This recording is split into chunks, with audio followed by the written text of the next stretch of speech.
Very good morning to all. कैसे हैं आप सब लोग? As we inform you that we are going to start a video lectures for various examinations like CSIR, DBT, GATE, ICR, and also for various PhD entrance examinations. So उसी reference में it is our first lecture. In this video tutorial, we are going to discuss about how to calculate the charge on amino acid, peptides, and we also discuss about the isoelectric point of amino acids. So let's start the video. First of all, we define amino acid as the organic compound that are combined to form proteins. क्या कहना चाह रहे हैं इस line में? Suppose करो आपका ये एक अमीनो एसिड है, ये बी अमीनो एसिड है, थर्ड अमीनो एसिड है, डी है, ई है, डिफरेंट अमीनो एसिड हैं, कंबाइन करेंगे together and then they form a structure that we known as a proteins. Amino acid is also known as a building blocks of the proteins. Why we call them building blocks of proteins? Because they act as raw material for formation of the proteins. भी कहीं ना कहीं आपका जो amino acid है इनसे peptide बनेंगे और पेप्टाइड से ही आपका क्या बनेगा, प्रोटीन बनेंगे. तो हम कह सकते हैं कि इनिशियल मटेरियल है, that's why we call them as a building block of proteins. As you can see in this picture, there are different amino acids. Say it is your first amino acid, it is second, third, fourth, 5, 6, 7, 8, 9. All these are initially combined to give a structure that is we known as a peptide and finally give rise to a new structure that is known as proteins. So two amino acids are combined together through a formation of a bond and the bond is known as peptide bond.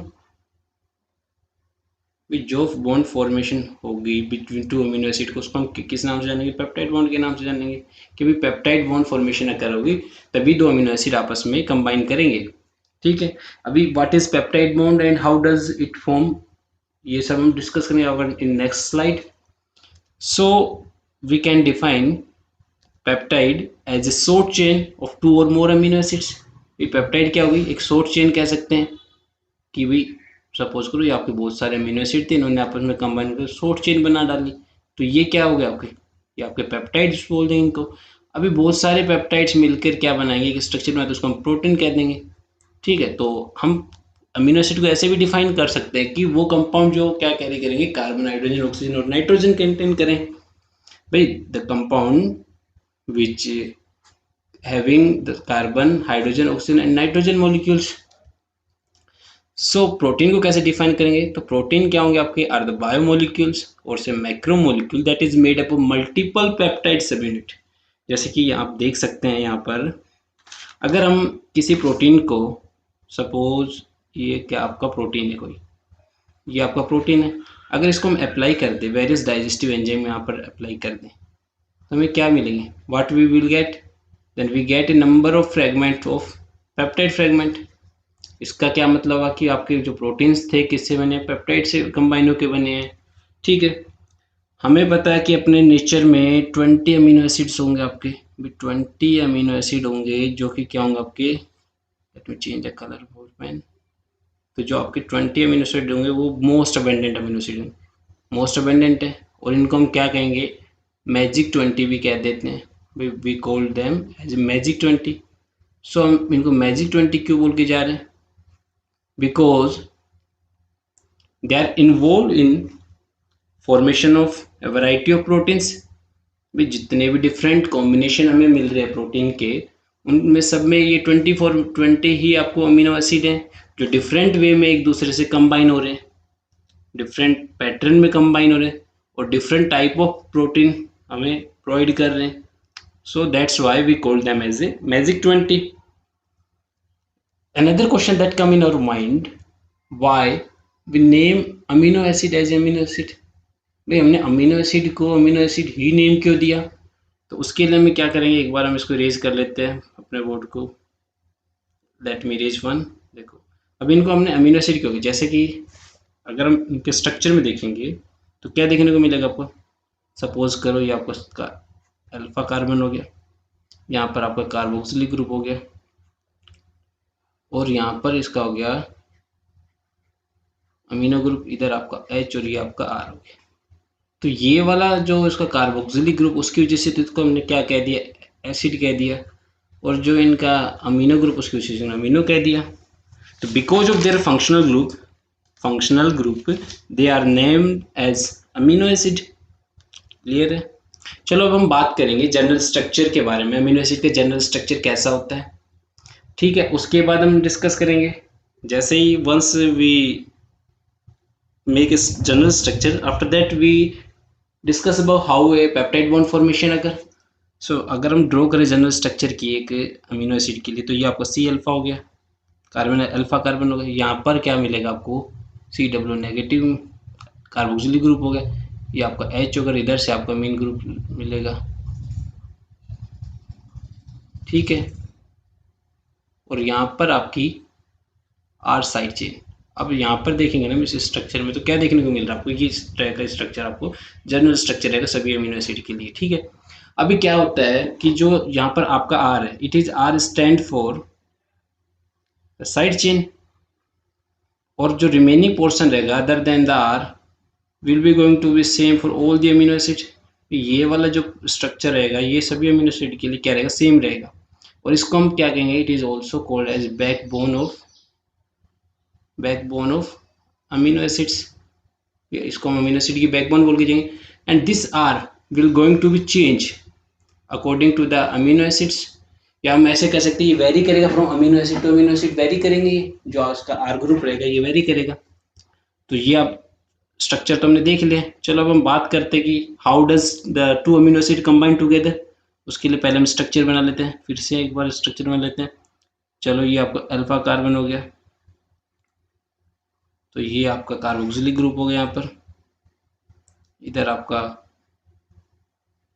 NH3 positive, ये आपका H होगा, ये आपका R group हो गया। ठीक है, अभी एक और अमीनो एसिड है इसके साथ कंबाइन करके। ठीक है, कैसे कंबाइन होगा अभी देख लेंगे अभी हम। ये आपका यहाँ पर अल्फा कार्बन आएगा, यहाँ पर हमने बोला कि H है, इसकी ये साइड चेन होगी, तो यहाँ पर अगेन आपका कार्बोक्सिलिक। ठीक है, अभी क्या होता है वो देखते हैं पेप्टाइड बॉन्ड फॉर्मेशन के दौरान। During peptide bond formation what will be happen. देखो यहाँ पर जो आपका O नेगेटिव है, ये वाला कार्बोक्सिलिक का O, और किसके साथ क्या करेगा, आपका रिएक्ट करेगा, किसके साथ रिएक्ट कर रहा है आपका जो ये जो कार्बन है, यहाँ पर इसके साथ आपका रिएक्ट करे जो अमीनो ग्रुप है इनके, यहाँ पर इनके बीच में रिएक्शन हो रही है between the carboxylic group of one molecule of amino acid with another molecule के कौन सा है आपका अमीनो ग्रुप है। तो अभी जैसे ही पेप्टाइड बॉन्ड फॉर्मेशन होगा तो आपको क्या resulting peptide bond formation and removal होगा, किसका यहाँ पर रिमूवल हो जाएगा, आपका H2O मॉलिक्यूल का रिमूव हो जाएगा यहाँ से। ठीक है, अभी जब H2 मॉलिक्यूल यहाँ से रिमूव हो रहा है, तो अभी जो पेप्टाइड बॉन्ड फॉर्मेशन वो कैसे होगा देखते हैं। अभी भाई पेप्टाइड बॉन्ड फॉर्मेशन हो रहा है, तो पेप्टाइड बॉन्ड फॉर्म किसके बीच में हो रहा है, carboxylic group of one amino acid with the amino group of the another amino acid, और एक बॉन्ड फॉर्मेशन हुआ through the removal of water molecules. उसको हमने क्या बोल दिया, उसी को हमने क्या बोला था अभी कि अपना वो कौन सा हो गया, पेप्टाइड बॉन्ड हो गया। कैसे देखो अभी फिर से देख लेते हैं इसको। ये आपका H3 था, इधर यहाँ पर C अल्फा H, और ये वाला आपका R रहेगा। यहाँ पर क्या बच गया, CW, O तो यहाँ से गायब हो गया था, O तो भी H2O के साथ निकल गया। अभी ये H भी चला, तो यहाँ पर एक बॉन्ड बनेगा C और N के बीच में। ठीक है, उस बॉन्ड को हम क्या बोल के जाएंगे, उस बॉन्ड को क्या बोलेंगे, उसी बॉन्ड को हम नाम देंगे पेप्टाइड बॉन्ड। ठीक है, उस बॉन्ड को क्या नाम देंगे, पेप्टाइड बॉन्ड। अब ये वाला जो बॉन्ड बना है, देखो इसमें एक बार मैं कलर चेंज करके बताता हूँ आपको कि जो ये वाला जो बॉन्ड बना है यहाँ पर, this bond is known as, sorry ये नहीं, ये वाला, this bond is known as peptide bond. So we can define as a peptide bond form when a carboxylic group of one molecule react with the amino group of another molecule. So resulting in release of A molecule of H2। ठीक है, चलो तो next चलते हैं अब next slide पर। जैसे as name indicating that zwitter means two, ion means charge. ऐसे मॉलिक्यूल जिनके पास दो चार्ज कंटेन करें, suppose positive charge and negative charge, तो ऐसे मॉलिक्यूल को हम क्या कह के जाएंगे, zwitterions. Because of they contain two type of charge, so we called them as dipolar ions. इन्हीं को हम क्या बोल देंगे, डाइपोलर आयन भी बोल के जाएंगे। जब हम डिसोल्व करेंगे किसी भी अमीनो एसिड को एक्वस सॉल्यूशन के अंदर, तो ये आपका कोई अमीनो एसिड, इसको जब हमने डिसोल्व किया तो ये एग्जिस्ट करेगा in the form of zwitterions, in the form of a zwitterins. It can be able to accept the protons, or we can say that it able to donate the protons. So because of this property, इसको हम एक और नाम कह सकते हैं कि ये कैसे एक्ट करेंगे, आपके एज ए एम्फोटेरिक मॉलिक्यूल भी एक्ट करेंगे। बिकॉज क्योंकि एक्सेप्ट भी कर सकते हैं प्रोटॉन को, और they can also donate the protons in aqueous solution. So depending on the pH of the solution, that's why we call them as a amphoteric molecules. अब हम नेट चार्ज की बात करें, यहाँ पर आप देख पा रहे हो ये जो आपका एक आयन पेयर है, यहाँ पर एक आयन पेयर होगा जो ज्विटर आयंस के अंदर आपको देखने को मिलेगा। This is your positive charge ions और ये negative charge. So net charge will be क्या होने वाला आपका यहाँ पर +1 होगा, sorry net charge will be 0 रहेगा। किसी भी ज्विटर आयन पर जो आपका नेट चार्ज रहने वाला है यहाँ पर वो क्या रहेगा, नेट चार्ज 0 रहेगा इसका। ठीक है, तो ऐसे आयंस जो the ions which having net charge 0 is known as zwitter ions.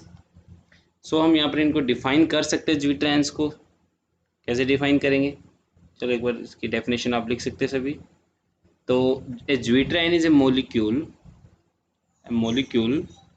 with functional group of which at least one has a positive charge and another has a negative charge.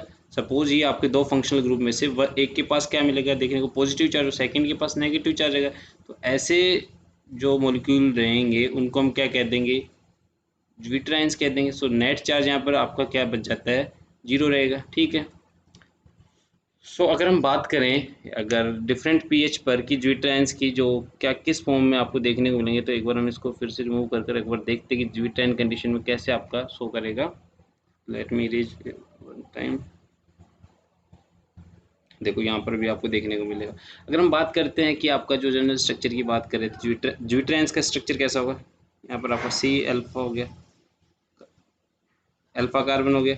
यहाँ पर आपके कौन अटैच होंगे, यहाँ पर आपका carboxylic group है, यहाँ पर आपके हैं अमाइन ग्रुप है। ठीक है, और यहाँ पर आपकी आर साइड चेन मान लो जो स्टैंड करते हैं आपके साइड चेन के लिए। और ये हो गया, यहाँ पर क्या देखने को मिलेगा, सबको पता है आपको, यहाँ पर आपका हाइड्रोजन मिलेगा। सो यहाँ पर आप देख पा रहे जैसे कि जो नेट चार्ज है इस केस में आपको क्या नज़र आ रहा है, फिर यहाँ पर आपका +1 है, फिर एक +1 तो ये हो गया, और यहाँ पर आपका क्या था नेट चार्ज, फिर -1 है। सो नेट चार्ज इस मॉलिक्यूल पे आपका क्या रहेगा, यहाँ पर अगर नेट चार्ज देखिए तो आपको क्या देखने को मिलेगा, नेट चार्ज आपका जो रहने वाला है यहाँ पर 0 रहेगा। तो इस पीएच को हम इंटरमीडिएट पीएच कह देंगे, भाई वह इंटरमीडिएट पीएच है जहाँ पर आपका नेट चार्ज क्या आपका 0 है। और इस पर ये आपका act as a dipolar ion, as a dipolar ion.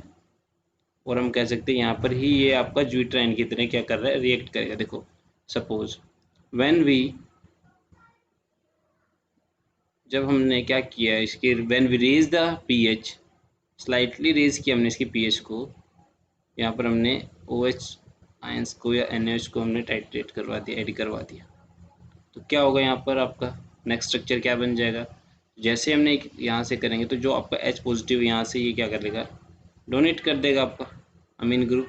तो अब इस स्ट्रक्चर आपको क्या देखने को मिलेगा, यहाँ पर आपका स्ट्रक्चर हो जाएगा NH2 हो जाएगा। इधर आपको क्या देखने को मिलेगा, C अल्फा, और ये आपका था C नेगेटिव। यहाँ पर हम अगर देखें तो R चेन थी आपकी, ये आपका हो गया H। तो नेट चार्ज यहाँ पर आपको क्या देखने को मिल रहा है, चलो एक बार देखते हैं कितना नेट चार्ज है इस सिचुएशन में। यहाँ पर तो आपका 0 हो गया चार्ज, और यहाँ पर क्या हो गया -1। सो नेट चार्ज यहाँ पर क्या रहेगा इस कंडीशन में, आपका रहने वाला है नेट चार्ज -1। जब हमने pH को रेज किया, यानी कि pH को इंक्रीज किया, तो आपका चार्ज क्या हुआ, माइनस की तरफ गया है नेट चार्ज। तो हम कह सकते हैं कि यहाँ पर हाई pH पर क्या कौन रहेगा, यहाँ पर नेट चार्ज क्या हो जाएगा, माइनस में आ जाएगा हाई pH पर। ठीक है, तो सेकेंडली अगर हम बात करें, ये वो पोजीशन है या वो स्ट्रक्चर है जो एक ज्यूट्राइंस एक सॉल्यूशन के अंदर शो करेगा। डिपेंड करेगा पीएच क्या है। अब मान लो हमने यहाँ पर पीएच को कम कर दिए, ठीक है, एच पॉजिटिव आयंस ऐड करवा कर यहाँ पर, तो अभी क्या होगा आपका, जैसे एच पॉजिटिव आयन इंक्रीज होंगे तो ये वाला जो ग्रुप है यहाँ का, ये क्या करेगा, यहाँ पर एच पॉजिटिव को एक्सेप्ट कर लेगा। ठीक है, जैसे ही इसने एच पॉजिटिव आयंस को एक्सेप्ट किया तो क्या स्ट्रक्चर रहेगा आपका, ये आपका अल्फा कार्बन हो गया, यहाँ पर आपका COOH आ जाएगा, यहाँ पर NH3 था ही पहले से भी, यहाँ आपका R, और ये आपका हो गया H। तो यहाँ पर जो आपका इस केस में आपको जो नेट चार्ज देखने को मिलेगा वो क्या रहेगा, कैलकुलेट करें नेट चार्ज। नेट चार्ज जैसे आप देख पा रहे हैं यहाँ पर +1 है, तो यहाँ पर 0 हो गया, तो नेट चार्ज क्या हो गया आपको, यहाँ पर +1 हो गया। तो जब हम pH को लो कर रहे हैं तो ऐसे लिख सकते हैं कि एट लो pH को आपको क्या देखने को मिलेगा, चार्ज मॉलिक्यूल पे +1। सो ये आपको अगर दोनों की तरह बिहेव कर रहा है, ये एज ए एसिड की तरह बिहेव भी कर सकता है यूज्यूट्रेन, और एज ए बेस की तरह भी, डिपेंडिंग करेगा कि आपकी पीएच क्या है सॉल्यूशन की। तो इस कंडीशन को हम क्या कह सकते हैं, जो ये वाला जो स्ट्रक्चर शो कर इसको हम कहेंगे कि ये यूज्यूट्रेन की प्रॉपर्टी है। ठीक है, that's why we call them as a amphoteric molecule, इसीलिए हमने इसको क्या बोला, एम्फोटेरिक मॉलिक्यूल बोला। चलो तो नेक्स्ट देखते हैं। अभी नेक्स्ट में हमने क्या बात कर रहे हैं कि दो कंडीशन हमने दी, यहाँ पर आपको 2 कंडीशन गिवन है। पहली कंडीशन की बात करें, जब आपका जो पीएच है वेरी लो है, अगर लो पीएच है इट्स मीन जो आपके हाइड्रोजन कंसंट्रेशन रहेगी, किसकी कंसंट्रेशन की बात करें, किसकी, हाइड्रोजन आयंस की कंसंट्रेशन क्या रहने वाली है, वेरी हाई रहेगी। अगर लो पीएच है तो कंसंट्रेशन क्या रहेगी, वेरी हाई रहेगी। अब अगर कंसंट्रेशन ऑफ हाइड्रोजन आयन ज़्यादा है, जितने भी ग्रुप रहेंगे आपके एक अमीनो एसिड में, सब क्या किस फॉर्म में रहेंगे, प्रोटोनेटेड फॉर्म में। तो लो पीएच पर आपको क्या स्ट्रक्चर देखने को मिलेगा, आपको एक अमीनो एसिड का, सपोज ये आपका अल्फा कार्बन हो गया, ये जो कार्बोक्सिलिक ग्रुप था ये भी प्रोटोनेटेड फॉर्म में, ये आपके आर साइड चेन मान लो, इधर आपका क्या हो जाएगा H, और यहाँ पर आपका क्या रहने वाला है, जो NH3 पॉजिटिव। सो यहाँ पर अगर हम नेट चार्ज को देखेंगे इस कंडीशन में, तो आपको नेट चार्ज क्या देखने को मिलेगा, एक बार देख लेते हैं। यहाँ पर नेट चार्ज क्या है, +1 हो गया। यहाँ पर इसी तरह से हमें कैलकुलेट करना है, बार बार हम करेंगे तो आपको आ ही जाएगा। यहाँ पर क्या था, नेट चार्ज 0 है, तो टोटल नेट चार्ज यहाँ पर आपको क्या देखने को मिला, वो आपको +1 है। तो हम ऐसा लिख सकते हैं कि at very low pH, at very low pH the positive charge species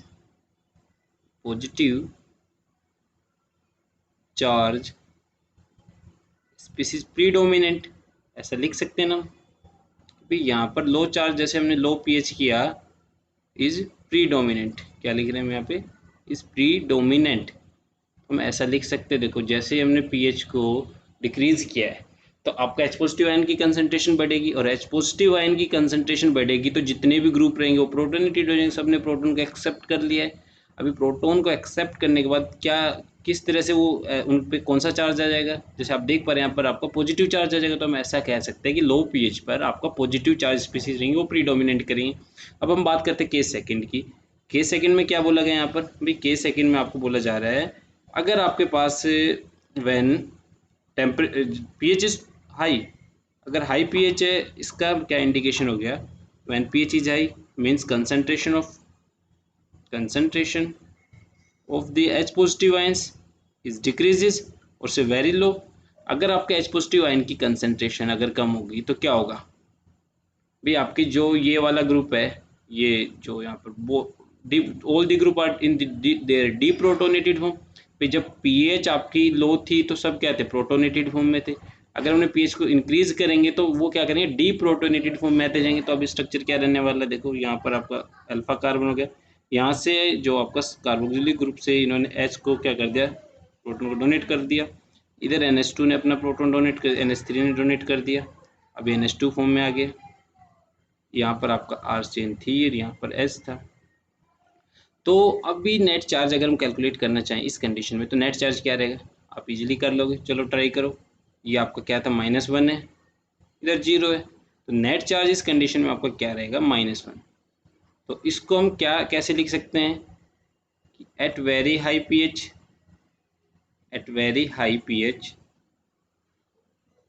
the negative charge species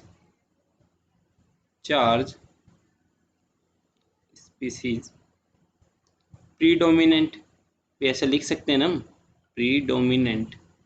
जैसे ही हमने as we increase the pH, so when we increase the pH there is decrease in the concentration of H positive ions, और जैसे ही H positive ion की concentration में कमी होगी तो क्या होगा, आपके जो ग्रुप्स है इसमें जो, वो क्या करेंगे, अपने जो डीप्रोटोनेटेड फॉर्म में आ जाएंगे, अपने प्रोटोन को क्या करेंगे, डोनेट कर देंगे। और उस डोनेशन की वजह से क्या होगा, जो नेट चार्ज रहेगा आपका नेगेटिव में आ जाएगा। तो हम ऐसा कह सकते हैं कि हाई पीएच पर आपकी जो नेगेटिव चार्ज स्पीसीज क्या करेगी, प्रीडोमिनेंट करेगी।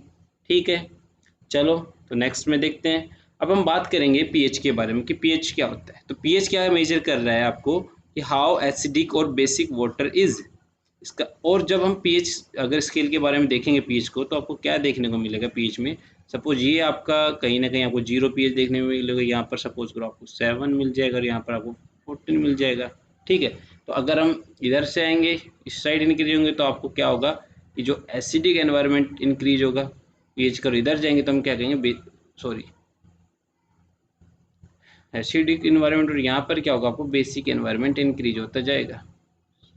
ठीक है, मोस्ट एसिडिक जो आपको अमीनो एसिड होंगे उनके जो पीएच इस साइड लाइज करेगा, और जो कम होंगे बेसिक होंगे उनका इस साइड लाइज करेगा। ठीक है, पीएच की बात करें अगर हम अब देखते हैं कि रेंज की बात करते हैं, तो ये रेंज हमने क्या बताया, 0 to 40 रेंज कर है, और 7 पर क्या हो जाएगा आपका, न्यूट्रल हो जाएगा।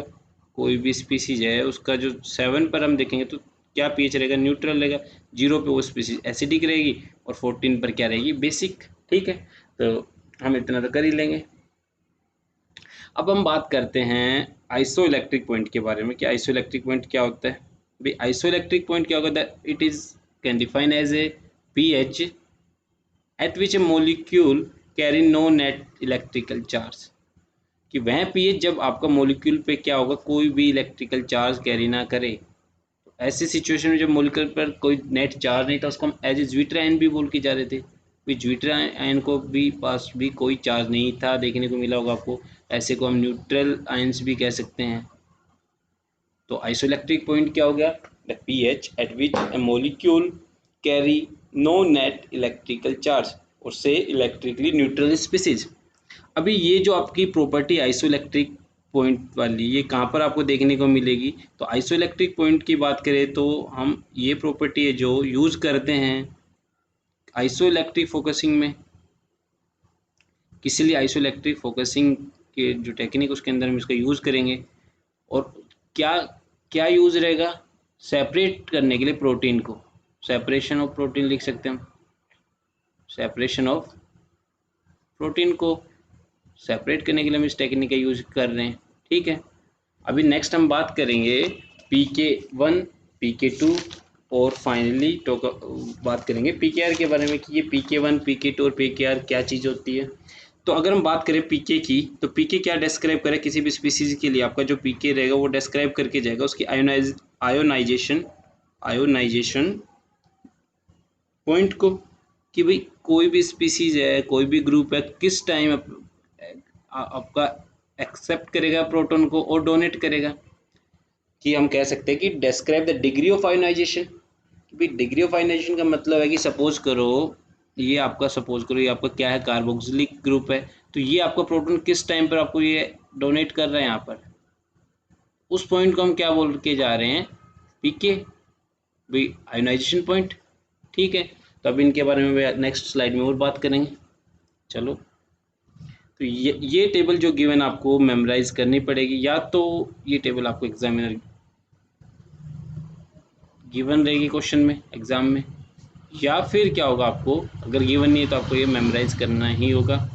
तो इसमें जो आपको 3 पी के वैल्यूज दी हुई है, पी के मतलब ionization point, degree of ionization. तो यहाँ पर सब फर्स्ट ऑफ अल्फा सी और COOH की बात करें, इसको हम सपोज करो क्या बोल देंगे, PK1 बोल रहे हैं, इसको हम PK2 बोल देंगे, और यहाँ पर आपका जो R ग्रुप के लिए तो उसको हम PKR बोल देंगे।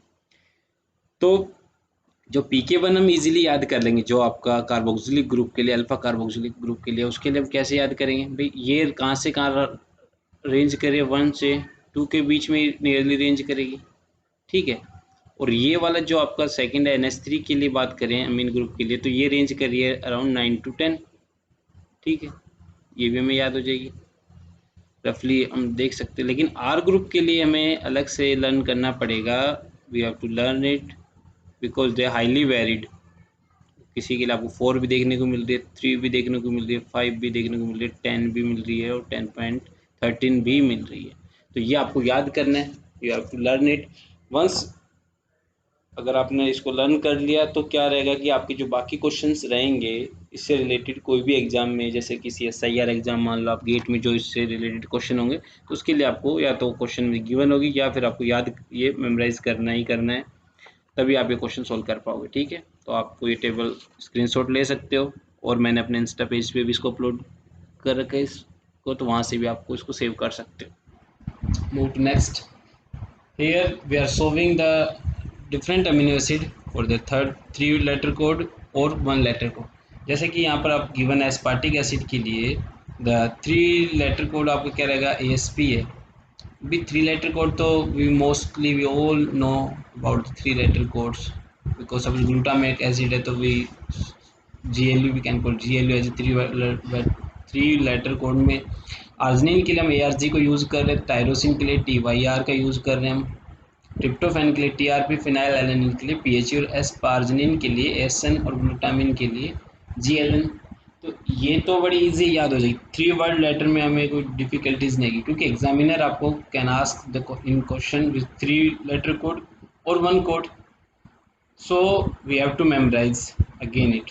अब अगर कंप्लीट नहीं करना कोई नहीं है, बाकी ये जो गिवन आपके 1 2 3 4 5 6 7 8 और 9, ये 9 अमीनो एसिड का तो आपको लर्न करना ही होगा ये, ठीक है। 1 वर्ड तो आपको यार लर्न करना ही करना है, क्योंकि आपको सपोज एग्जामिनर पूछ ले, क्वेश्चन दे दे आपको कि व्हाट इज द चार्ज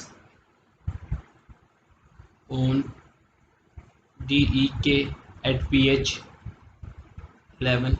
तो अब हम DEK की हमें 1 वर्ड का पता रहना चाहिए, D क्या है, E किसके लिए स्टैंड कर रहा है, और R स्टैंड किस लिए कर रहा है, तभी हम इसका आंसर कर पाएंगे। So we have to memorize it. ये भी टेबल हमने आपको प्रोवाइड कर दी थी, और आप इसका स्क्रीनशॉट भी ले सकते हैं, ठीक है। तो एस्पार्टिक एसिड के लिए जो 1 वर्ड कोड रहेगा वो आएगा D रहेगा आपका, ठीक है। ग्लूटामिक एसिड के लिए E रहने वाला है, लाइसिन के लिए K रहेगा, आर्जिनिन के लिए AR, जैसे नाम से पता चला आर्जिनिन, टायरोसिन के लिए आपका Y रहेगा, टायरो, सेकंड वर्ड देख लो, आर्जिनिन में आपका सेकंड वर्ड R है, इसमें भी आपको आर्जिनिन से R है, टायरोसिन के लिए भी आपका R है, तो हम Y से इसको डिनोट करते हैं। फिर ट्रिप्टोफैन के लिए W यूज़ करेंगे, और फिनाइल एलानिन के लिए हम F यूज़ कर रहे हैं, एस्पार्जिनिन के लिए N, और ग्लूटामिन के लिए यूज़ करें। सो इस टेबल को आप एक बार लर्न कर लीजिए, ठीक है, आप इसके स्क्रीनशॉट भी ले सकते हैं। चलो, now talk about the titration of amino acids. Titration of amino acid की बात करें तो ये क्या आपका titration just illustrate about the effect of a pH on structure of amino acid, how a amino acid change in structure when we titrate the amino acid. भी जब हम टाइट्रेट करें किसी अमीनो एसिड को, तो ये अपना स्ट्रक्चर में कैसे चेंज कर रहा है। Suppose if is anything acidic solution, then how we will titrate it, by addition of a base, or if it is a basic solution, then how we will titrate it, by adding of a acid.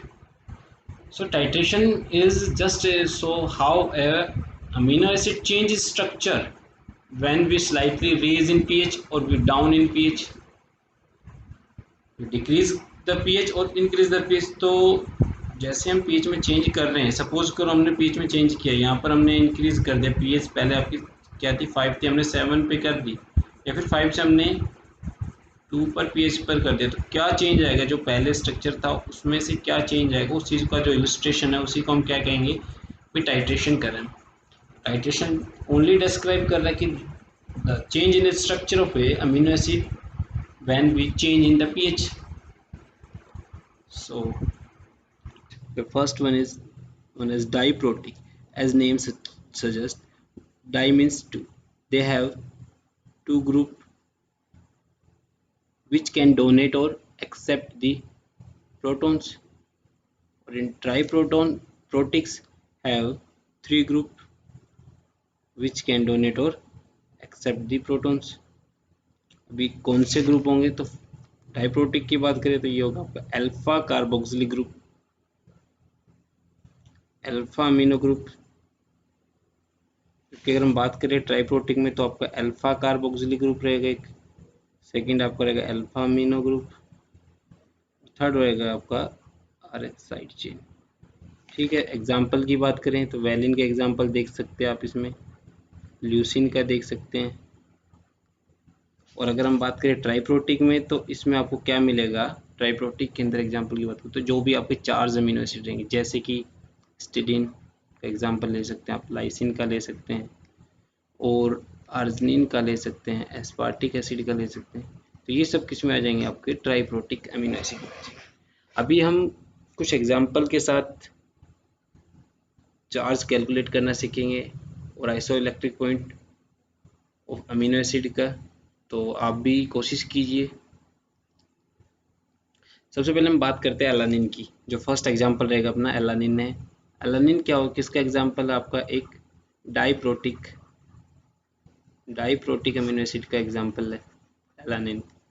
अगर हम बात करें इसके जो जो दो group है कौन कौन से होंगे आपके, एक तो NH3 और एक CW, जो कि क्या कर सकते हैं, आपको एक्सेप्ट कर सकते हैं, डोनेट करेंगे प्रोटॉन को। और जो इनकी जो पीके वैल्यू है, जो आयनाइजेशन पॉइंट है इनका क्या रहेगा, 9.69 इसके लिए रहेगा NH3 के लिए, और CWH के लिए क्या रहेगा 2.3। तो अगर हम स्ट्रक्चर की बात करें एलानिन का, एक वेरी लो पीएच, तो लो पीएच में क्या होता है आपका पॉजिटिव आयन कंसंट्रेशन बहुत ज़्यादा रहेगी। तो सभी के सभी जो ग्रुप रहेंगे किस फॉर्म में रहेंगे, all are their protonated form. तो स्ट्रक्चर एक बार ड्रॉ करते हैं, ये आपका NH3 हो गया, एक minute let me reach first. अगर हम स्ट्रक्चर ड्रॉ कर रहे हैं तो क्या रहेगा आपका, ये आपका अल्फा कार्बन हो गया, ये आपका कार्बोक्सिलिक ग्रुप हो गया जो कि आपका प्रोटोनेटेड फॉर्म में, ये आपका H हो गया, ये आपका साइड चेन हो गई। यहाँ पर आपका अमीनो ग्रुप रहेगा प्रोटोनेटेड फॉर्म में, फुल्ली प्रोटोनेटेड फॉर्म में। तो अभी चार्ज अगर देखें इस सिचुएशन में आपको जो नेट चार्ज क्या देखने को मिल रहा है, अगर कैलकुलेट करें तो यहाँ पर +1 ये हो गया आपका, और यहाँ पर 0 है। तो net charge at low pH क्या था आपका, +1, क्या हो गया आपका नेट चार्ज, यहाँ पर +1 हो गया। अगर हम इसी को टाइट्रेट करना स्टार्ट कर देते हैं बाई एडिंग ऑफ NaOH, तो जैसे ही आपकी पीएच कहाँ रीच करेगी 2.354 पर, तो ये किसका आयनाइजेशन पॉइंट है आपका, इस CWH का, तो हम इसको क्या कह सकते हैं, PK1 बोल सकते हैं इसको।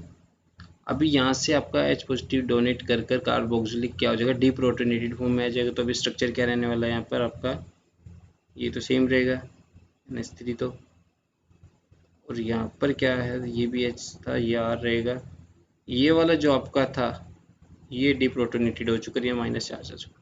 तो अभी नेट चार्ज क्या हो गया, चेंज हो गया। तो नेट चार्ज का अगर देखिए तो अब कहते हैं ये +1 था, यहाँ पर आपको -1 हो गया, तो नेट चार्ज यहाँ पर आपका हो जाएगा 0। तो 0 नेट चार्ज का मतलब क्या होता है, ये स्पीसीज आपके एज ज्यूट्राइन की तरह एक्ट कर सकती है, ज्यूट्राइन की तरह रिएक्ट करेगी, ठीक है, जब आपका 0 होगा।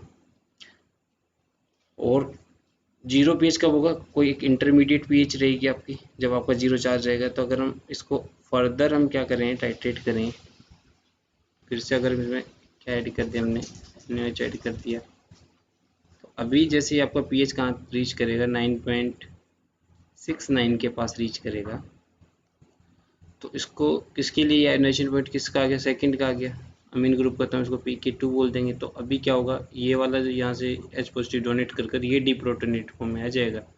तो अभी स्ट्रक्चर क्या बनेगा आपका नया, NH2। ये आपका पहले से ही क्या था, डिप्रोटोनेटेड था। और ये आपका H हो गया, ये आपका क्या हो गया, R। तो अभी चार्ज क्या है यहाँ पर आपका नेट चार्ज क्या हुआ है, यहाँ पर आपका 0 हो गया। तो यहाँ पर नेट चार्ज आपका क्या होगा, -1 हो गया। जो आपका -1 चार्ज है किसकी वजह से है, यहाँ पर आपका प्रोटोनेटेड तो हुआ है अमीनो ग्रुप, लेकिन जो नेट चार्ज यहाँ पर है ये किसकी वजह से होगा, आपका कार्बोक्सिलिक ग्रुप की वजह से है। जो नेट चार्ज इस कंडीशन में आपका कार्बोक्सिलिक ग्रुप की वजह से। अभी यहाँ पर 0 रिएक्ट कर रहा है, तो ये आपको ज्यूट्राइन की तरह रिएक्ट कर रहा है। अगर हम इसमें से इसके पीएच को इंक्रीज करेंगे तो ये एक्ट एज एसिड, और यहाँ अगर इसको डिक्रीज करेंगे तो एक्ट एज ए बेस। सो ये आपका इंटरमीडिएट पीएच है जिस पर आपका एज ए ज्यूट्राइन की तरह ये रिएक्ट करेगा, कोई भी अमीनो एसिड कह दो, मॉलिक्यूल कह दो, इंटरमीडिएट पीएच कह देंगे। तो इसी के लिए हम आइसोइलेक्ट्रिक पॉइंट यूज़ करते हैं। तो आइसोइलेक्ट्रिक पॉइंट क्या हो गया, इन दोनों के इंटरमीडिएट पीएच निकाल लेंगे तो क्या होगा आपका Pk1 plus Pk2, divide by 2 कर देंगे हम। तो Pk1 की क्या था आपका 2.34 है, और Pk2 क्या था आपका 9.69 है, डिवाइड बाई 2 कर देंगे। तो अभी आपको क्या आ जाएगा, नियर 6.0 ये आपका क्या आ जाएगा, ये आपका आइसोइलेक्ट्रिक पॉइंट है। तो हम ऐसे क्या कर सकते हैं, आइसोइलेक्ट्रिक पॉइंट को कैलकुलेट कर पा रहे हैं। यहाँ पर हम पीएच भी कैलकुलेट कर लिया है डिफरेंट। देखो यहाँ पर हमने लो पीएच पे किया था आपका चार्ज, फिर हमने पीएच को इंक्रीज कर चार्ज कैलकुलेट किया, फिर और इंक्रीज कर कैलकुलेट किया। तो ऐसे हम डिफरेंट पीएच पर किसी भी पर्टिकुलर अमीनो एसिड का चार्ज कैलकुलेट कर सकते हैं और आइसोइलेक्ट्रिक पॉइंट को। ठीक है, अभी एक और एग्जांपल देख लेते हैं, एस्पार्टिक एसिड। ये आपका एक ट्राइप्रोटिक एग्जांपल है। इसका एग्जांपल ये आपका ट्राइप्रोटिक अमीनो एसिड का एग्जांपल हो गया। अभी ट्राइप्रोटिक की बात करें तो इसके अंदर क्या रहेंगे, 3 ग्रुप रहेंगे। देखो ये आपको तीनों ग्रुप की क्या पीके वैल्यूज गिवन है, NH3 के लिए आपका ये है, COOH के लिए और RH के लिए। तो इनिशियल कंडीशन की बात करें, जब आपका पीएच वेरी लो था, H पॉजिटिव आयंस बहुत ज़्यादा थे, तो उस time all the groups are in their protonated form. तो स्ट्रक्चर क्या था उस टाइम, चलो ड्रॉ कर लेते हैं। NH3 फॉर्म में रहेगा आपका मेन ग्रुप, अल्फा कार्बन था, यहाँ पर क्या था H था, और ये इसकी जो साइड चेन है ये क्या होगी, ये भी प्रोटोनेटेड फॉर्म में रहेगी। तो साइड चेन है जो इस फॉर्म में रहेगी। यहाँ पर क्या आएगा आपका COOH फॉर्म। जैसे ही हमने इसमें क्या किया, पहले इसका चार्ज देख लेते, अभी चार्ज क्या था इस कंडीशन में। आपको यहाँ पर चार्ज देखें तो यहाँ पर आपको +1 था, 0 था, 0 था, तो नेट चार्ज यहाँ पर क्या था, लो पीएच पर +1 था। ठीक है, जैसे ही हमने इसकी पीएच को रीच किया, और जब पीएच आपकी रीच कहाँ होगी, एज पीएच रीच एट 2.09, तो यहाँ पर क्या था आपका, ऐड किया हमने, NaOH ऐड कर लिया। तो ये जो 2.09 किसका आयनाइजेशन पॉइंट है, पर कार्बोक्सिलिक ग्रुप का है, यानी कि हम इसको क्या कहेंगे, Pk1 बोल देंगे। तो ये जो जैसे ही रीच करेगी तो ये H पॉजिटिव को डोनेट करके डिप्रोटोनेटेड फॉर्म में जाएगी। तो न्यू स्ट्रक्चर कैसा देखने को मिलेगा आपको, 3, यहाँ पर आपका अल्फा कार्बन, ये आपका डिप्रोटोनेटेड फॉर्म हो गई, ये RH हो गया, और ये इधर आपका साइड चेन हो गया RCOOH। तो अभी नेट चार्ज देखिए तो क्या होगा, यहाँ पर आपका नेट चार्ज देखने को मिला, ये आपका +1 है, और इधर क्या था आपको -1 है। तो नेट चार्ज यहाँ पर क्या हो गया आपका, ये 0 है, तो नेट चार्ज यहाँ पर आपको देखने को मिलेगा 0, अगेन 0 आ गया। अगर हम फिर से इसको फर्दर टाइट्रेट करने जा रहे हैं, NH फिर से ऐड कर रहे हैं, अभी आपका पीएच कहाँ पर रीच हुआ, 3.86। अभी ये किसका आयनाइजेशन पॉइंट है, RH ग्रुप का, तो हम इसको PKR बोल सकते हैं। वहाँ पर हमने Pk1 बोला था, ये हो गया आपका PKR। तो PKR पे जैसे गया जाएगा तो ये क्या होगा आपका H पॉजिटिव, यहाँ से इसने क्या कर दिया, अपने को डिप्रोटोनेटेड कर दिया। अभी जो स्ट्रक्चर क्या रहने वाला आपका, ये तो सेम रहेगा आपका। यहाँ पर अल्फा कार्बन था, यहाँ पर क्या था, कार्बोक्सिलिक ये था, और यहाँ पर H था, और ये भी इसका जो साइड चेन इसने भी क्या किया, डिप्रोटोनेटेड हो गई है। अभी चार्ज देखें इस कंडीशन में, तो आपका चार्ज क्या है, इस स्ट्रक्चर में अगर चार्ज कैलकुलेट करें तो यहाँ पर आपका -1 है, यहाँ भी -1 है, यहाँ +1 है। तो नेट चार्ज यहाँ पर क्या होगा, -1। इसको फर्दर हम डिप्रोटोनेटेड कर सकते हैं again by adding of NaOH, और जैसे ही आपका pH रीच करेगा 9.82 के पास तो क्या होगा, ये जो NH3 से ये जो प्रोटॉन क्या होगा, डोनेट कर देगा और डिप्रोटोनेटेड फॉर्म में आएगा। तो क्या स्ट्रक्चर हो जाएगा आपका, NH2 CCW नेगेटिव, यहाँ पर H था, ये आपका RCW नेगेटिव। सो अभी नेट चार्ज क्या रहने वाला है, यहाँ पे 0 हो गया, -1 है, यहाँ भी -1 है, तो नेट चार्ज यहाँ पर हो गया आपका -2। अभी आइसोइलेक्ट्रिक पॉइंट की बात करें तो आइसोइलेक्ट्रिक पॉइंट का इंटरमीडिएट पीएच थी, जहाँ पर आपका 0 चार्ज होता है, यहाँ पर 0 चार्ज है, तो इसकी इंटरमीडिएट किसकी होगी, PK1 की और PKR की। तो आइसोइलेक्ट्रिक पॉइंट क्या होगा इसके लिए, आइसोइलेक्ट्रिक पॉइंट होगा आपका,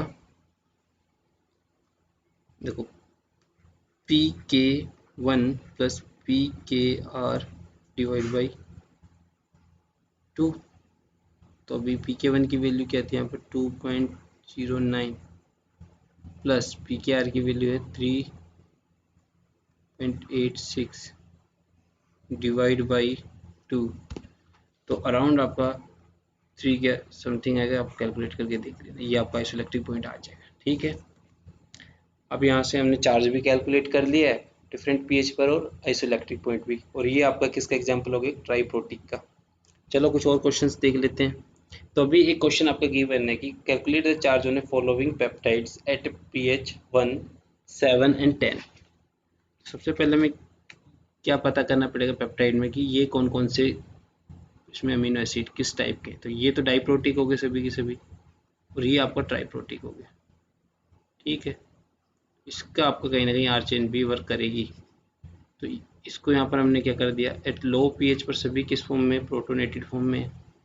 यहाँ क्या हो गया इसका, NH3 है, इसके साथ अटैच है, लो पीएच की बात चल रही है, तो ये सभी प्रोटोनेटेड फॉर्म में। यानी कि हमने किसकी बात की यहाँ पर आप, और इसका अगर हम बात करें आर, जो आर ग्रुप है इसका जो पीके वैल्यू क्या है, आयोनाइजेशन पॉइंट आपको 10 है, तो ये तो कभी रिमूव ही नहीं होगी, हमें 10 से नीचे ही पीएच गिवन है। तो 1 की बात कर देते, सबसे फर्स्ट कंडीशन पीएच 1 की बात की हमने, पीएच 1 पर, पीएच 1 पर ये क्या किस फॉर्म में रहेगा, इसी फॉर्म में रहेगा भाई। आपका जो कार्बोक्सिलिक ग्रुप है ये तो COOH में रहेगा, क्योंकि डोनेट नहीं करेगा, क्योंकि इसका जो आयोनाइजेशन पॉइंट क्या बताया था हमने, 2.0 के आसपास रहेगा समथिंग, और इसका रहेगा जो 9 के अराउंड। तो ये दोनों तो कोई भी डोनेट नहीं करेगा, तो ये सेम कंडीशन में रहेगा। यहाँ का आपका क्या था, NH3 था इस वाले एंड पे, ये आपका R हो गया। टोटल चार्ज आपका +1 हो गया, इधर 0, यहाँ पर भी 0 है, तो जो नेट चार्ज आएगा एट pH 1 आपको क्या देखने को मिलेगा, +1। ठीक है, अगर हम सेकंड केस की बात करें, एट pH 7 क्या देखने को मिलेगा आपको, 7 की बात करते हैं, 7 पे जैसे हम रीच करेंगे तो ये वाली जो है ये आपका इसकी आयोनाइजेशन पॉइंट आ जाएगी, ये आपको डोनेट कर देगा और ये डिप्रोटोनेटेड फॉर्म में आ जाएगा। तो अभी स्ट्रक्चर क्या देखने को मिलेगा आपको, जो आपका न्यू स्ट्रक्चर रहेगा ये तो सेम रहेगा आपका। ठीक है, पूरी चेन ऐसी रहेगी, यहाँ पर आपको CW नेगेटिव हो जाएगा।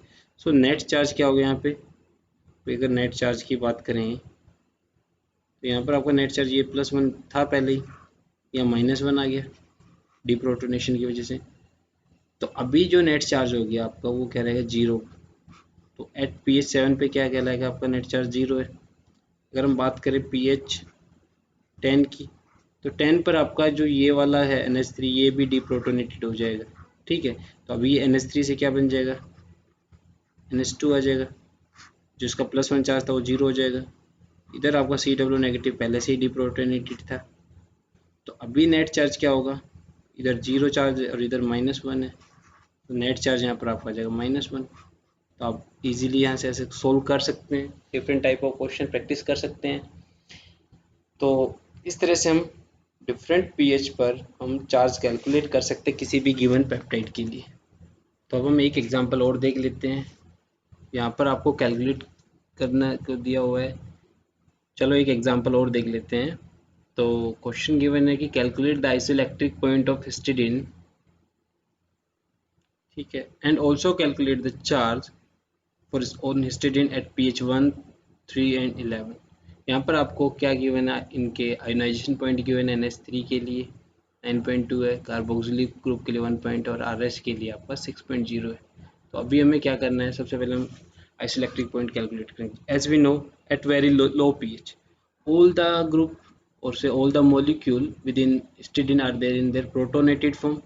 so अब इनका स्ट्रक्चर क्या रहेगा, प्रोटोनेटेड फॉर्म में रहेंगे। तो लो pH पर अगर स्ट्रक्चर ड्रॉ करें तो ये आपका कार्बोक्सिलिक ग्रुप है, ये भी फुली प्रोटोनेटेड है। यहाँ पर आपका मीन ग्रुप है, ये भी प्रोटोनेटेड है। ये इसकी साइड चेन हो गई, ये भी आपकी प्रोटोनेटेड फॉर्म में है। और ये आपका हो गया H। सो नेट चार्ज इस कंडीशन में इन पर क्या है, आपका नेट चार्ज की अगर बात करें हम, तो ये आपका +1 है, यहाँ पर भी आपका +1 है, यहाँ पर आपका 0। तो नेट चार्ज आपका हो गया यहाँ पर +2 at very low pH, because all are in their protonated form. ठीक है, जैसे ही अब हमने एज वी एड NaOH, जैसे हमने NaOH ऐड किया तो क्या होगा, pH इंक्रीज होगी। और जैसे ही आपकी pH रीच करेगी 1.8 के पास, तो क्या होगा, आपका जो ये वाला है कि जो कार्बोक्सिलिक ग्रुप का 1.8 क्या है, आपका आयनाइजेशन पॉइंट है, तो ये H पॉजिटिव को क्या कर देगा, डोनेट कर देगा। और कार्बोक्सिलिक ग्रुप किस फॉर्म में आ जाएगा, आपका डीप्रोटोनेटेड फॉर्म में आ जाएगा। तो अभी क्या स्ट्रक्चर हो जाएगा, आपका जो न्यू स्ट्रक्चर देखने को मिलेगा वो आपका ये रहेगा। यहाँ आपका NH3, ये H है, और ये आपका जो डीप्रोटोनेटेड हुआ है। तो अभी जो नेट चार्ज क्या था, यहाँ का +1 है, यहाँ भी आपका +1, और ये वाला आपका क्या था, -1 है। तो नेट चार्ज क्या हो जाएगा, यहाँ पर आपका हो जाएगा +1, फिर 2 प्लस है और 1 माइनस, तो +1 चार्ज हो गया। अभी आयनाइजेशन पॉइंट COOH का था, कार्बोक्सिलिक ग्रुप का था, इसको हम क्या बोलेंगे, PK1 बोल देंगे। अब इस स्ट्रक्चर में अगर हम फिर से NaOH ऐड करते हैं, और NaOH हमने ऐड कर दिया यहाँ पर, तो और pH में इंक्रीज जाएगा। जैसे आपका pH कहाँ पर जाएगा, 6.0 के पास रीच करेगा। अभी ये आयोनाइजेशन पॉइंट साइड चेन का आएगा, तो हम इसको PKR बोल देंगे। तो अब क्या होगा, साइड चेन वाला ये जो प्रोटॉन डोनेट कर कर ये डीप्रोटोनेटेड हो जाएगा, इस फॉर्म में आ जाएगा NH2 में। तो अभी स्ट्रक्चर क्या हो जाएगा, आपका जो पहले स्ट्रक्चर था उसमें क्या चेंजमेंट आएगा, ये तो आपका पहले से ही क्या था, डीप्रोटोनेटेड था। ये इस तरह ये जो साइड चेन है ये अगेन बिकेम डीप्रोटोनेटेड। अब चार्ज क्या हो गया, +1 तो यहाँ है, यहाँ पे 0 हो गया, ये -1 हो गया। तो नेट चार्ज इस कंडीशन में आपको क्या देखने को मिलेगा, 0। फिर अगर हम फिर से इसको करें, NaOH को ऐड करें, तो क्या देखने को मिलेगा आपको, भाई हमने फिर से क्या किया, NaOH को ऐड किया, और इसमें हमने क्या कर दिया, pH आपकी कहाँ पर रीच होगी, 9.2 पे। अब जैसे ही pH 9.2 पे आएगी, तो क्या चेंज आएगा इस स्ट्रक्चर में, कौन आयनाइज्ड होगा, कौन अपना प्रोटॉन को डोनेट करेगा, तो ये NH ग्रुप। और अब ये क्या डीप्रोटोनेटेड फॉर्म में आ गया। तो स्ट्रक्चर क्या रहने वाला है, यहाँ पर NH3 से NH2 फॉर्म में आ गया। ये पहले से डीप्रोटोनेटेड फॉर्म में थी। ये क्या था, आपका H था, और ये अगेन R ग्रुप भी आपको क्या था, NH2 फॉर्म। सो अब यहाँ नेट चार्ज 0 हो गया, ये भी 0 हो गया, ये आपका -1 आ गया। तो यहाँ पर आपका नेट चार्ज क्या हो गया, -1 हो गया। और हमें पता है आइसोइलेक्ट्रिक पॉइंट क्या होगा, इंटरमीडिएट pH होता है, जहाँ पर आपका वह pH at the pH eight which charge on a particular amino acid is 0। Particular molecule पे चार्ज 0 है, तो ये इंटरमीडिएट pH हो, किसके बीच का है, PKR और PK2। ये NH के लिए, तो मैं इसको, ये क्या था, NH ग्रुप के लिए था, मीन के लिए था, इसको PK2। तो ये इंटरमीडिएट पॉइंट हो गया आपका, किसके लिए है, PKR और PK2 के लिए। तो हम आइसोइलेक्ट्रिक पॉइंट इसके लिए कैसे निकालेंगे, वो भी देख लेते हैं। तो वो कैसे होगा आइसोइलेक्ट्रिक पॉइंट, आइसोइलेक्ट्रिक पॉइंट यहाँ पर आएगा PKR प्लस PK2 क्या आता है यहाँ पर 2 डिवाइड बाई 2। तो अभी पी के आर क्या था यहाँ पर देखो 6.0 है, प्लस यहाँ पर आपका 9.2 है डिवाइड बाई 2। तो आपके क्या है 7.58 आपके क्या आ जाएगी, किसकी वैल्यू हो जाएगी आपकी आइसोइलेक्ट्रिक पॉइंट की। ऐसे हम आइसोइलेक्ट्रिक पॉइंट को यहाँ पर हम कैलकुलेट कर सकते हैं। ठीक है, कोशिश करना आप भी करने की। अभी सेकंड क्वेश्चन जो आपको गिवन है उसको करने के लिए एक बार हम इसको रेज कर लेते हैं कि पीएच को हमें कैलकुलेट करना है। तो जैसे सेकंड क्वेश्चन इन्होंने गिवन है कि चार्ज कैलकुलेट करना है आपको स्टूडेंट पर, पीएच 1 पर, 3 पर और 11 पर। वो ये लो पीएच पर क्या स्ट्रक्चर था, प्रोटोनेटेड फॉर्म थी। लो पीएच 1 की बात कर रहे, सबसे पहले स्ट्रक्चर देख लेते हैं। Alpha carbon COOH, all there are protonated form. This is RNH2 3, यहाँ पर आपका NH, तो ये आपका सारे क्या हो गए ये। अभी नेट चार्ज इस कंडीशन में क्या था आपका +1 है, और +1 यहाँ से और ये 0 हो गया। तो नेट चार्ज क्या था आपका यहाँ पर, अगर हम पीएच 1 की बात करें सभी प्रोटोनेटेड फॉर्म में, 1 पर सभी प्रोटोनेटेड फॉर्म और चार्ज क्या था आपका 0 हो गया स्टूडेंट के। अगर हम पीएच 3 की बात करते हैं, 3 पे कौन डिप्रोटोनेटेड हो गया, यहाँ पर देख के बताओ, ये आपका कार्बोक्सिलिक ग्रुप हो जाएगा। तो यहाँ से आपका क्या होगा H पॉजिटिव इन्हें डोनेट कर दिया। नेक्स्ट स्ट्रक्चर में आपका ये किस में कन्वर्ट हो जाएगा, एक बार ड्रॉ कर लेते हैं स्ट्रक्चर फिर से। तो जो आपका H3 था Cl, सॉरी ये RNH2 था, ये आप किस में बदल गया, पहले CWH था, ये डिप्रोटोनेटेड हो गया। तभी चार्ज क्या हो जाएगा, यहाँ पर -1 था, यहाँ +1 था पहले से, ये भी आपको +1 था। तो नेट चार्ज अब क्या हो जाएगा, भाई -1 आ जाएगा। 8pH क्या हो जाएगा +1 आ जाएगा। देखो +1 ये हो गया, ऐड +1 ऐड -1, तो यानी कि आपका क्या चार्ज होगा +1 हो जाएगा। अगर हम pH किसकी बात करें 11 पे, 11 पे क्या होगा, अभी 11 की बात करते हैं तो सभी के सभी क्या है डीप्रोटोनेटेड फॉर्म में आ जाएंगे, सभी के सभी, यानी कि आपका ये वाला भी डीप्रोटोनेटेड हो जाएगा, ये वाला भी हो जाएगा, ये वैसे ही है। तो अभी क्या होगा डीप्रोटोनेटेड हो गए तो क्या स्ट्रक्चर होगा, सभी के सभी जब अगर 11 कर देते हैं तो सभी के सभी डीप्रोटोनेटेड यानी कि स्ट्रक्चर क्या हो गया, यहाँ पे CW नेगेटिव हो गया, इधर NH2 हो गया, इधर भी RNH2 हो गया, और यहाँ पर आपका स्थाई, तो चार्ज क्या हो गया यहाँ पे 0 0 और यहाँ पे -1। तो अब चार्ज क्या हो जाएगा आपका, नेट चार्ज क्या आ जाएगा आपका -1 आ जाएगा। सो इस तरह से हम डिफरेंट अमीनो एसिड के लिए हम कैलकुलेट कर सकते हैं चार्ज को डिफरेंट पीएच पर। We also calculate charge on peptides at various pH. तो अभी हमने सब सीख लिया है, तो चलो आपको कुछ क्वेश्चन के साथ छोड़ जाते हैं। तो ये फर्स्ट क्वेश्चन आप लोगों के लिए कैलकुलेट करना आपको आइसोइलेक्ट्रिक पॉइंट को, calculate the isoelectric point of this sequence. Sequence आपको गिवन है, जो भी आंसर आए कमेंट बॉक्स में लिखिए। Second है the calculate the charge on proline at pH 1 and 11. This is again your practice question. So solve it and write your answer in comment box. And final question is calculate the net charge on the sequence LCYRAIDZ at pH 1.5. So solve it and again write down your answer in comment box. Thank you so much. Next lecture में